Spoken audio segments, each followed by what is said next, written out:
Мөн бичлэг эхлэхээс өмнө манай сувгийг үздэг нийт хүмүүсийн 70% нь огт сабскрайб дарахгүйгээр үздэг юм байлээ.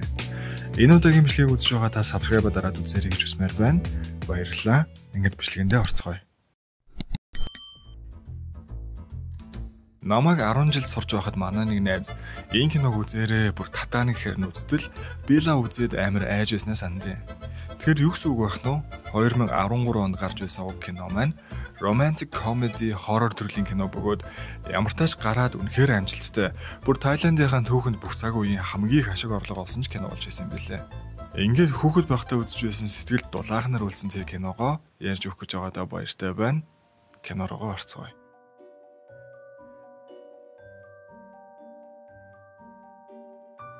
Киноны маань ихэнд Нак хэмээх үзэсгэлэнт бүсгүй өөрөөрөө төрж байгаа хэсгээр эхэлнэ.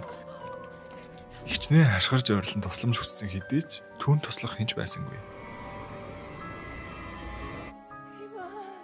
Дараагийн хэсэг дайны үзэглэлээр солигдох бөгөөд киноны маань гол дүр болох залуу Мак шаргацсан байдалтайгаар баацтай хүрэгддэг.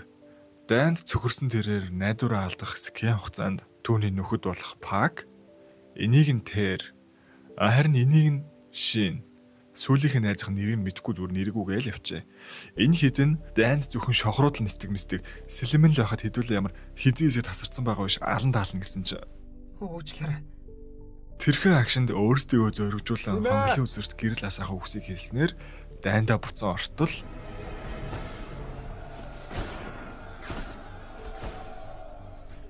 Новш гэж тэднийг буутаа яваг мартсан байна штэ. Эсэмэнд биш ч гэсэн нэг юм арай гэж гэртээ харьцгаахаар болдог. Энэ үеэр нөгөө талд Маки үзэсгэлэн технэр хүүхдээ үлгэдэн тэврээд Макиг дуудахад ойр авийн айл өрхөд юунаас ч юм айж имэж цонхаалга юулэн бүхнээ хааж орхино. Сүнс шүүлсэн л аятай. Шүн дундч болж Мак болон түүний нөхөд гэртээ ирэх бөгөөд Мак гэртээ орон үзэсгэлэнт гэргээгээ тэврэн шинэхэн төрүүлсэн хүүгээ харж найз нөхөддөө танилцуулна. Түүний найзууд Маки ихнэрээ үзэглэн гайхшран алмаар хооронд дайн дуусах хүртэл гэртээ оргнуулж болно хэмээн Макс найзуудыгаа гэртээ буудлуулдаг. Дараагийн хэсэгт гэргийн маань хүүхдээ бүүгүүлэх хэдийч түүний чимээ ойр орчмын айл өрхөд сонсогдох ба хоолооноос нь хөршүүд их л айж имэн. Өглөөж болж залуус хотынхоо төвд очиж хүнсээ цуглуулах гэж зах ороход хэсэг худалдаачид түүнээс айгаад ч юм уу зүгтан бараагаа зархаас татгалзаад байх нь тэр. Арай гэж тосгоны иргэнээс юу болсон зэргийг асуухад Макийг хоёр хөлн дундуура харахыг зөвлөнө. Энэ нь нэг өсөндөө муу хоёрын сүнс зэргийг харна гэх мохор сүсэг юм байл л дээ. Алмаарсан Мак яагаад гэж асуухад худалдаач ихч түүний эхнэр хүүхдийг сүнс хэмээдэг. Тосгоноос ирсэн залуус маань хоорондоо Накийг сүнс гэхэд хитрхи хөөрхөн хэмээн хөөрж ярилцаж суухад Шин хэсэгэн хооронд зүрмөлөх ба тэрээр Накийг сүнс мэтэр харах бөгөөд цочирдон сэрхэд хэсэг халсан найзууд нь дооглож Макаас арих асууад иргэж Шинийг гэрлүүн явуулдаг. Шинж гэрт нь очиход эмэг замраагүй хүний хөлнөөс холцсон яг л орхигдсон балгас мэтэр харагдах бөгөөд дөнгөж төрсөн хүн өөрийнхөө орыг хөдлөж байдаг ба нэлээхэн эвгүй үзэгдэл гарснаар түүний айц дээцэгтэй хурж найзууд руугаа яарангуйна. Айц цочирдсан тэрээр найзуудаа Нак бол сүнс очих хэрэггүй гэдэг боловч найзууд нь юу хачим яриад байгаа юм битэр Шинийг зүгээр архиа багуу гэснээр л орхидог. Дараагийн өдөр тэр уулын гүнд хүндрээд сууж байхдаа санаандгүй газраас аргаас олсноор гялс бүксээ харчаад айж гүөхтэй зүгийн өр хөндөж царай муутай дээрээ бүр ярьж чадахгүй зүгийн татгалчна. Юу гинэ? Сандарсан тэрээр нөхөддөө юу босноо ярих гэж их л хичээгч энүүхэн хугацаанд тэр Накийг харах бөгөөд бурхан минь түрүүхэн цогцонд байсан улаан бүгжийг Нак зүүсэн байхыг харснаар түүнийг сүнс юм байна гэж итгэдэг. Бусадтай хэлэх гэж нэлээд оролцсон ч хинч түүний хэл яриаг ойлгохгүй. Арга ятан цаасан дээр Нак бол сүнс гэж бичиж нөхөддөө үзүүлэхэд сайн нэг юм бүгд сандралтна. Тухайн үед Мак гарч ирэх бөгөөд цаасыг уншихад бороонд норсон цаасан дээрх бичиг Нак заваа гэж хуурсан байдаг. Айсан нөхөд маань явах гэж яаралтай юмаа бэлдэх хэдий ч анд найз Макига ийм тачаангуй сүнстэй үлдээх нь хүнлэг бос явдал хэмээн үлдэхэр шийднэ. Яг найздаа шоргодоод байгаа мó юунд шоргодоод байгааг сайн мэдэхгүй. Шүн дунд найзууд нийлэн Макийг аврах гэж төлөвлөгөө янз янзын юм яриад байж зур Нак гарч ирснээр тэднийг оройн хоолнд өрөх ба бүгдээрээ хамт холлохоор болно. Накийн бэлдсэн хоол нь зүгээр л хог. Өт юулан сонин сонин юм байдаг ба найзууд айсандаа итгэхээс аргагүй байдалд орно. Үүнийг нь харин Мак огтхонч анзаарахгүй байгаа нь хачирхалтай. Идэх гэж нэлээд хичээсэн чи яаж идэхв дээ. Би бидээ зүгтах уу, зүгтээ гэж дохио өгөн зүгтах гэж оролцсон ч. Өнөөдөр гэртээ удаа жигэнснээ марчихсан байж тээ. Гэрлүүгээ харъя дөө. Хүчтэй сэлүүрт. Яагаад эргээд байгаа юм те? Хөөхөж аваас бүтэхгүй амьдтч болтоо. Нак тэднэрт хандаа. Та нар өөрсдөө л хичээ гэж орилоход эцэст нь найзууд зүв сэлүрдэж тэрүүхэн зайд холдож амжина. Найзууд Макд хичнээн ойлгох гэж хичээсэн хэдий ч Мак яаж итгэв дээ. Чиний эхнэр аль хэдийн нас барчихсан. Хүн бүр л энийг мэдж байгаа. Миний эхнэр нас бараагүй. Киноны маань дараагийн хэсэгт хосууд болцохоор паркт ирэх ба энэ хоёр маань бие биедээ их л хайртай гэдэг нэлт. Арай гэж л нэг юм хоёулахнаа өнгөрүүлэх цаг гарна. Алсыг харагтэр сууснаар хосууд хоорондоо хэсэг яриа өрнүүлж Нак хэрвээ би нэг л өдөр өгчихвэл чи надгүйгээр амьдрч чадах уу? Чи надгүйгээр амьдрч чадах уу гэх мэт хачаа чин зүйлс асуугаад байхын тэр. Энэ үеэр найзууд яаж зүгээр суух вэ?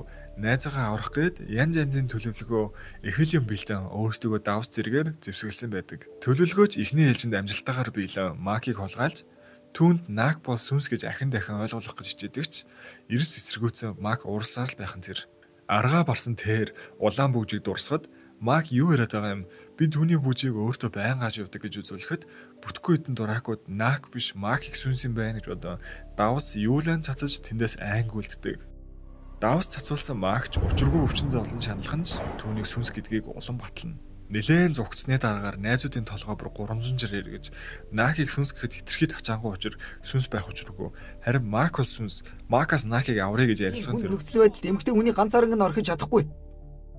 Бүр бүтгүй нэт. Дараагийн хэсэгт найзууд Нактер очин уушлалт гуугаад түнд хурж үзэн хүн гэдэгт нь итгэнэ. Ингээд Нактай хамт тэндээс заваар зүгтах гэж оролцдог.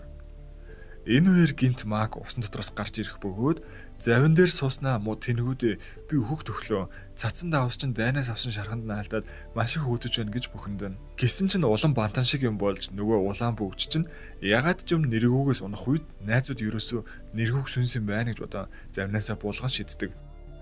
Бүтггүй гарууд нүцгэн гараараас илүүрдэх гэж оролцсон ч сантиметраар л урагшлана.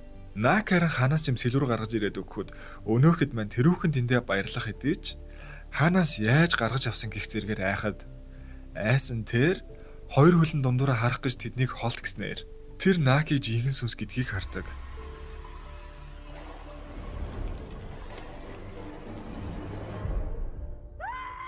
Айд санралдан залуус бүгдээрээ л зарнаас усраа ойролцох эргэлөө зүгтаацгаана.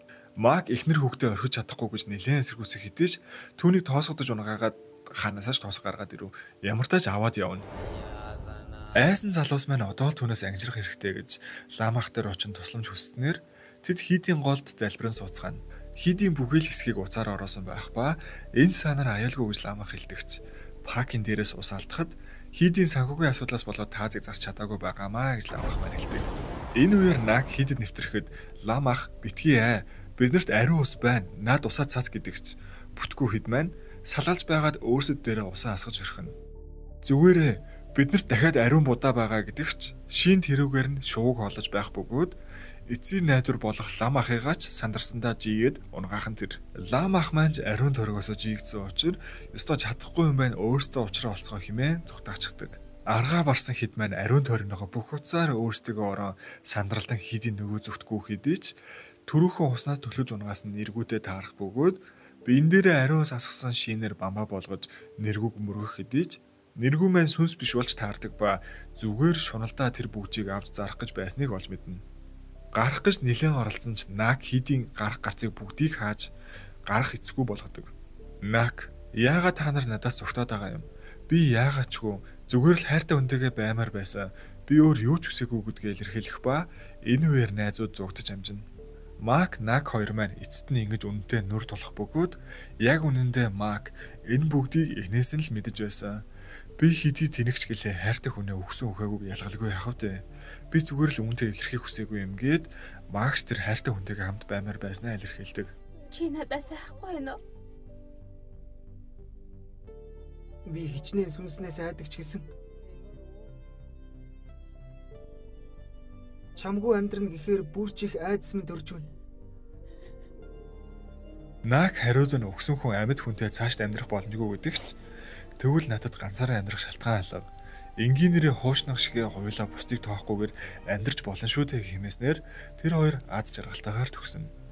Киноны төгсгөлд хийдийг Накийн тусламжтайгаар таазыг зарч байгаа хэсэгч гараад ер нь Макийн найзуудтай тэд нэр амар тайван сайхан амьдарч байгаа хэсгүүд гарах бөгөөд иймэрхүү нэгэн сүнст нэг нь хүннэрээ үлдэх хайрын кинонууд дандаа л салж хагцаж дуустдаг бол энэ кино ингээд ч болов аз жаргалтайгаар дуусна нь ягаад ч юм дулаахан гоё санагддаг юм. Өнөөдөр бол 8 сарын 20 миний төрсөн өдөр. Энэхүү бичлэгийг үзсэн хүн болгон энэ өдрийг сайхан өнгөрүүлээрэй. Дараагийн бичлэгээр уулзтлаа. Түр баярлалаа.